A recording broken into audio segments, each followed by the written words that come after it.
병영교회 모든 성도님들에게 감사를 드립니다. 특별히 오늘 이제 3부 예배 시간에 또 그곳 신학교를 위해서 특별히 그 기숙사 헌금을 해주신 고인이 되신 이정혜 집사님 손길을 통해서 또 귀한 헌금을 이렇게 전달받게 되었습니다. 감사를 드리고요. 그리고 또 유 목사님께서 개인적으로 좀 상당히 큰 액수의 헌금을 하셨는데 밝히지 말아 달라고 해서 제가 액수는 밝히지 않겠습니다. 감사드리고요. 그리고 또 매달 정기적으로 우리 권사회에서도 이렇게 러시아를 위해서 기도하시면서 또 귀한 헌금 보내주고 계십니다. 감사합니다.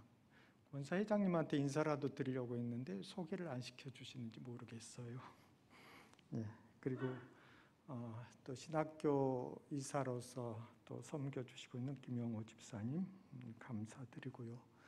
그리고 이승업 집사님 정말 러시아를 사랑하고 또 러시아에 있는 저희 교회를 사랑하시는 분입니다. 참 마음이 따뜻하게 오는 걸 느끼는데 제가 보기에 이제 병영교회 다음으로 또 러시아에 있는 저희 교회를 좋아합니다.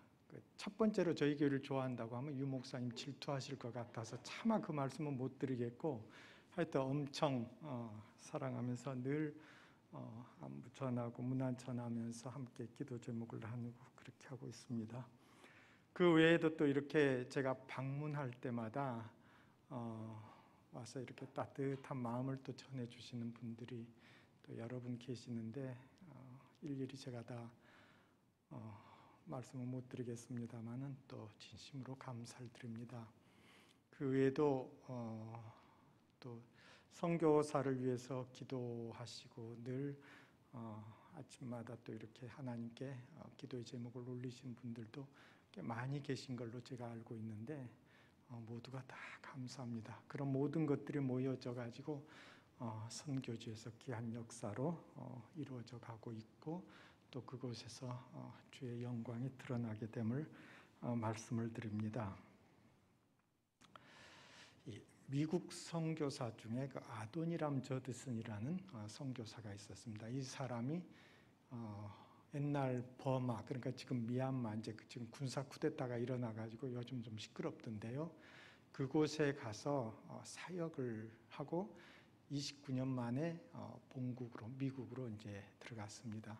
그 당시 선교의 주도권을 영국이 쥐고 있었던 터라 미국 교회로서는 그렇게 오랜 시간 가서 사역하고 돌아온 그 선교사가 대단히 자랑스러웠습니다. 그래서 그 선교사를 여러 군데서 이제 초청하면서 선교에 대해서 이렇게 대화를 나누고 이제 했었습니다.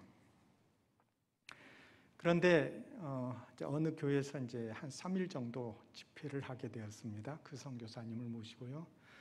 그런데 이제 교인들은 그 버마, 미얀마의 얘기를 좀 많이 이렇게 들을 수 있을 것이다 생각을 하고서 했는데 첫날 설교를 하는데 그 미얀마 얘기는 전혀 안 하는 거예요. 선교지 얘기가 안 나옵니다. 그래서 아마도 둘째 날엔 하겠지 생각을 했는데 둘째 날에도 또 안 하는 거예요. 그래서 마지막에 하려고 그러나 하고 이제 마지막 날 됐는데 마지막 날에도 또 안 하고 있습니다. 그러니까 이제 뒤에 그 앉아 계시던 목사님이 와서 이제 살짝 우리 맨날 듣는 그런 얘기 말고 좀 재밌는 얘기 좀 해주세요. 그랬습니다. 그때 아도니람 저드슨 선교사가 한 얘기가 나는 예수님 얘기보다 더 재밌는 얘기는 없습니다. 그렇게 얘기를 하더래요. 저도 그래서 오늘은 이 시간에는 선교지 얘기보다는 예수님 얘기를 좀 하고 싶습니다. 프랑스의 작가 피에르 반 바생이 쓴 우리 시대의 날들이라고 하는 책에 이렇게 얘기가 적혀 있습니다. 보우그라고 하는 마을에 소랑케라는 이름을 가진 마음 착한 소녀가 살고 있었습니다.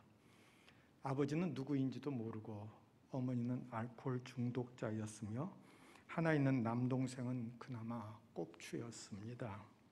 어렵고 가난한 환경이지만 그러나 행복하게 살고 있던 소랑케는 어느 날 도둑이라는 누명을 쓰고 감옥에 가게 되었습니다. 얼마 후에 오해인 것이 밝혀져 석방되어서 집으로 돌아와 보니까 불구인 동생은 병석에 누워 있었습니다. 감옥에 갔다 왔다는 이유 때문에 아무도 그 일자리를 주지 않자 소랑케는 할 수 없이 몸을 팔아 동생의 약값을 대었습니다. 그러던 어느 날 소랑케의 곱추 동생이 거리를 지나가는데 동네 젊은이들이 창녀의 동생이라고 마구 놀려대고 있었습니다. 소랑케의 동생은 그들에게 대들었으나 오히려 발길질만 당한 채 무수히 얻어맞고 있었습니다. 주위에는 많은 사람들이 구경을 하고 있었습니다만 그러나 말리는 사람은 아무도 없었습니다. 때마침 그 동네에 나이 많은 목사님이 지나가다가 그것을 보고서는 젊은이들을 혼내주고 그 꼽추 동생을 구하였습니다. 그러나 다음 날 소랑케의 동생은 모멸과 치욕을 참을 수 없어 강물에 몸을 던져 자살하고 맙니다. 그리고 소랑케 역시 동생의 죽음으로 며칠을 괴로워하다가 권총으로 자살을 하였습니다. 그 소식을 들은 목사님은 이 어린 것들은 자살한 것이 아니라 자비가 없는 사람들에 의해 살해당했다고 비통해하면서 말했습니다. 이 남매 장례식을 치르던 날 동네에 많은 사람이 구경을 하려고 모여들었습니다. 장례식을 인도하던 목사님은 이렇게 설교하였습니다. 기독교인들이여, 세상 끝날 공의로우신 주님께서 이 땅에 오셔서 나에게 내 양떼가 어디에 있느냐 하고 물으시면은 나는 모르겠습니다 하고 대답할 것입니다.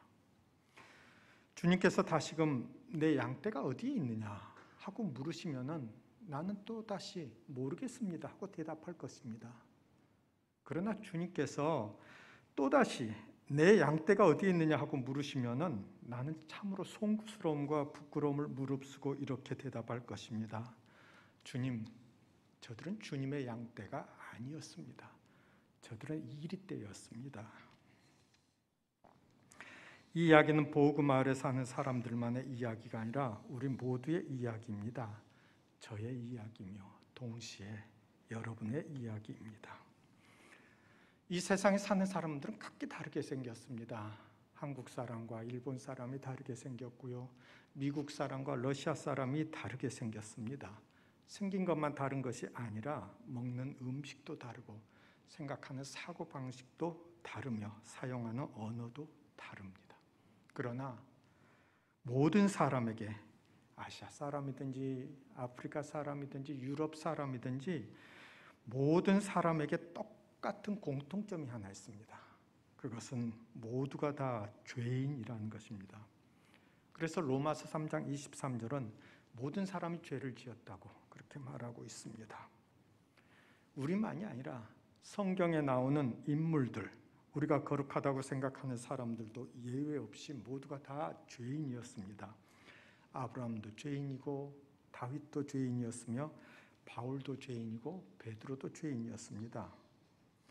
오늘 읽은 성경 말씀은 죄인인 베드로가 어떻게 예수님을 배신하는지 잘 보여주고 있습니다.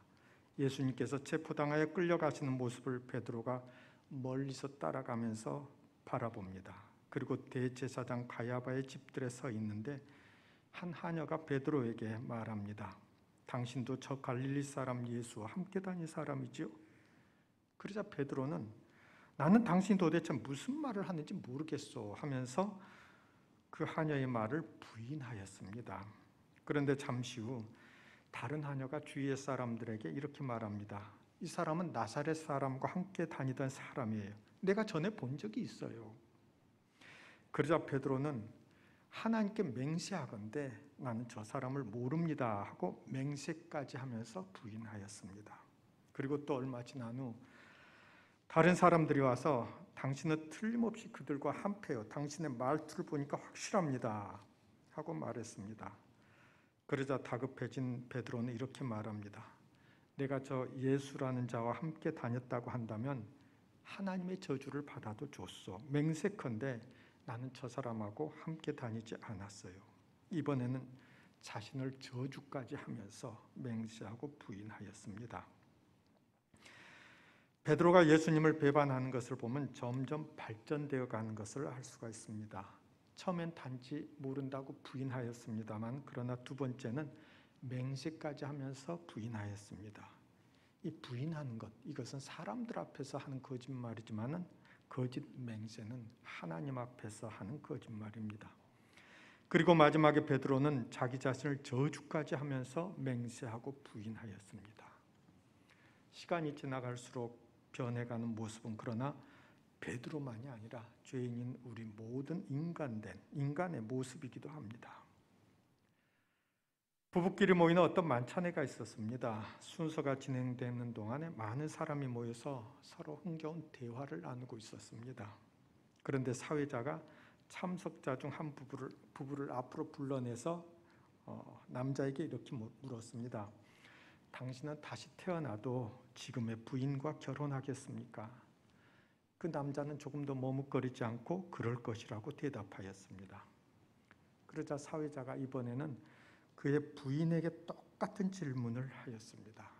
그러자 그 부인 역시 잠시도 주저하지 않고 대답한 것은 남편과 같았는데 내용은 전혀 달랐습니다. 자기가 다시 결혼한다면 지금의 남편과는 결혼하지 않겠다고 하였습니다.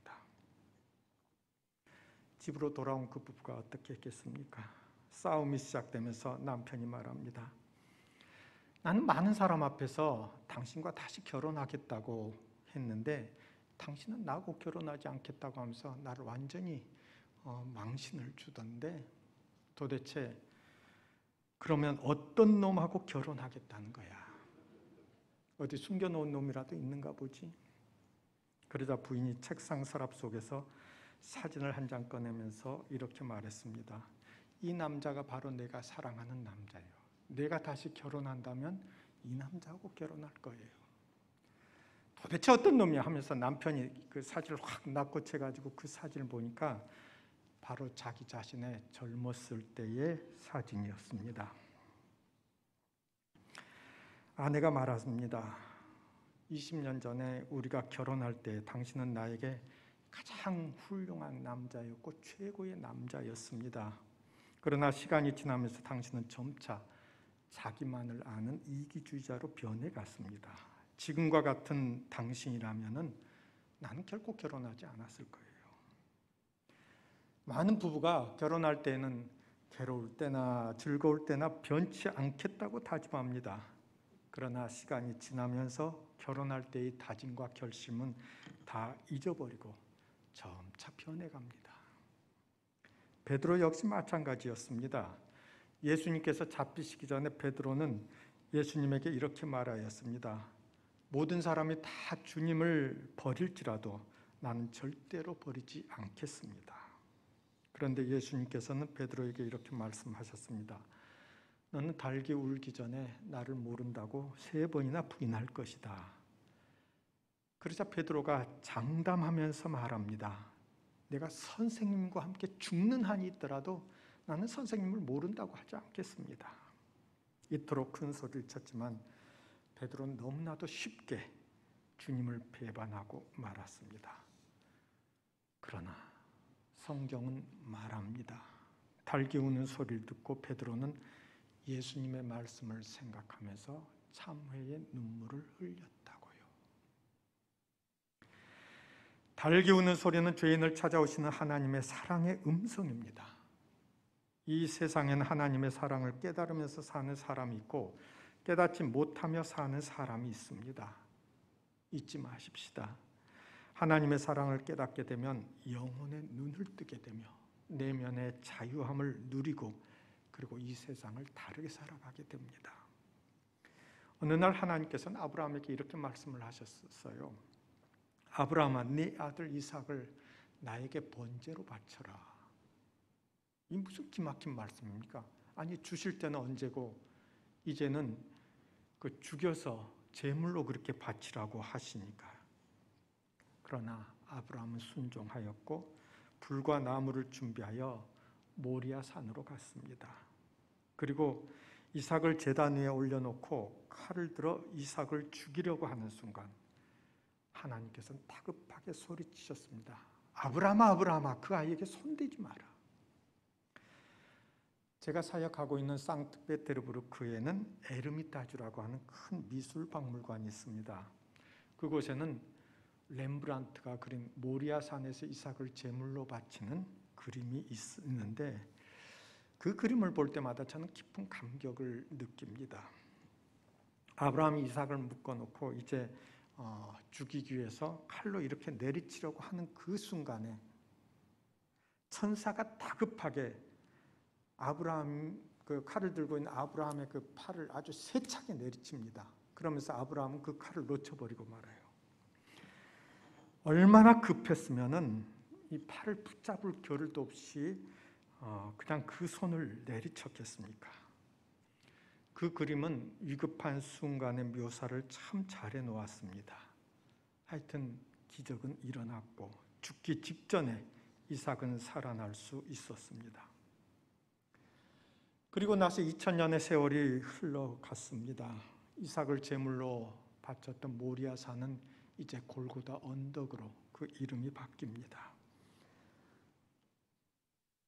그 골고다 언덕으로 하나님의 아들 예수 그리스도께서 십자가를 지고 올라가십니다.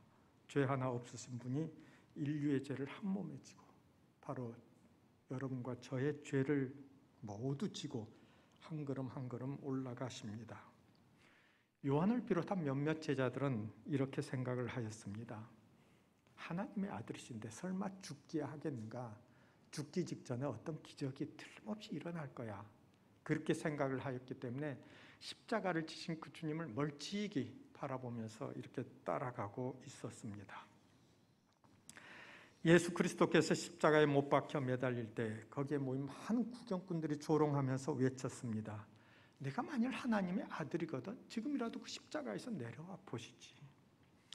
그러나 끝내 기적은 일어나지 않았고 하나님의 아들은 그대로 숨을 거두셨습니다. 여러분, 이것이 하나님의 사랑입니다. 아브라함의 아들은 차마 죽일 수 없었던 그 하나님께서는 당신의 독생자는 그냥 죽도록 내버려 두셨습니다. 남의 자식 죽는 순간에는 다급하게 막으셨던 그 하나님께서 자기 자식 죽을 때는 기적이 일어날 것이라는 많은 사람의 기대까지 쳐버리고 끝내 외면하신 것입니다. 작가 필립 얀시가 표현한 대로 기적이 일어나지 않은 그날이야말로 우리를 향하신 하나님의 최고의 사랑이, 최고의 은총이 나타난 날이었습니다. 그러나 잊지 말아야 할 것은 하나님의 사랑과 은총이 언제까지나 계속 이어지는 것은 아니라는 것입니다. 누가복음 16장에 보면 부자와 나사로의 이야기가 나옵니다. 두 사람이 모두 죽어 부자는 지옥으로 가고 나사로는 아브라함의 품에 안겼다고 성경은 말합니다. 그런데 이 아브라함의 품 속에 있는 나사로를 그 지옥 불구덩이에 있던 부자가 보면서 이렇게 소리칩니다. 아브라함이시여, 저 나사로의 손끝에 물 한 방울만 찍어가지고 내 혀 끝에 좀 떨어뜨려 주십시오. 그러면 내 혀가 시원할 것입니다. 여러분, 얼마나 뜨거웠으면 이 물 한 방울만 달라고 그렇게 말했을까요? 그런데 이 부자의 간청이 어떻게 되었습니까? 냉정하게 거절당합니다. 이 땅에서는 그토록 많은 자비로 예수를 믿든지 믿지 않든지 간에 부어주셨던 하나님의 사랑과 은혜였습니다. 그러나 지옥에서는 물 한 방울의 그 자비마저도 거절당하더라는 것입니다. 여러분, 지옥에서 가장 고통스러운 것은 뜨거운 불이 아닙니다. 찌르는 아픔도 아닙니다. 더 무서운 것은 하나님의 자비에 대해 완전하게 외면당하는 것입니다. 하나님의 은총과 자비는 우리가 살고 있을 때에 주어지는 것입니다. 참회의 눈물이 언제나 통하지는 않더라는 것입니다. 마찬가지로 이 닭이 우는 소리는 언제나 들을 수 있는 것은 아닙니다. 들을 수 있을 때에 그때 들을 수 있는 것입니다. 다윗은 나단 선지자의 책망에서 닭이 우는 소리를 듣고 이렇게 기도하였습니다. 하나님이여, 내 속에 정한 마음을 창조하시고 내 안에 정직한 영을 새롭게 하소서. 그러기에 그는 간음을 하고 살인을 했음에도 불구하고 하나님의 마음에 합한 사람, 하나님께 마음에 쏙 드는 사람이 될 수 있었습니다. 바울은 다메섹 도상에서 닭이 우는 소리를 들었기에 나는 죄인 중에 괴수라고 고백하면서도 위대한 이방인의 사도가 될 수 있었습니다. 요한 에술레는 올드스케이 거리에서 닭이 우는 소리를 들었습니다. 그리고는 하나님 외에는 두려워할 것이 없고 죄밖에는 부끄러워할 것이 없으며 십자가밖에는 자랑할 것이 없는 사람으로 살아가기를 소원하면서 타락의 늪으로 빠져들어가는 영국을 구할 수가 있었습니다. 저와 여러분 모두가 다 하나님 앞에서 죄인입니다. 그런데 죄를 짓느냐 짓지 않느냐보다 더 중요한 것은 닭이 우는 소리를 들으면서 눈물을 흘릴 수 있느냐 그렇지 않느냐 하는 것입니다. 여러분, 지옥은 죄인이 가는 곳이 아니라 회개하지 않는 사람이 가는 곳입니다. 닭이 우는 소리를 들으며 인생을 살아가는 사람은 삶의 마지막에 가서 웃으면서 생을 마치게 됩니다. 러시아 격언에 이런 말이 있습니다. 태어날 땐 당신 혼자 울고 모든 사람으로 하여금 웃게 하라. 그러나 당신이 죽을 때에는 당신 혼자 웃고 모든 사람으로 하여금 울게 하라. 태어난 아기는 다 울면서 태어나지만 사람들은 웃으며 기뻐합니다. 그런데 죽을 때에는 웃으면서 죽는 사람도 있고 울면서 죽는 사람도 있습니다. 항상 닭이 우는 소리를 들으며 자신의 생을 한 걸음 한 걸음 걸어간 사람은 하나님께서 오라고 부르실 때에 웃으며 갈 수가 있습니다. 그리고 그 사람으로 인하여 삶의 의미와 행복을 발견한 주위의 사람들은 그의 죽음을 슬퍼하며 울게 되는 것입니다.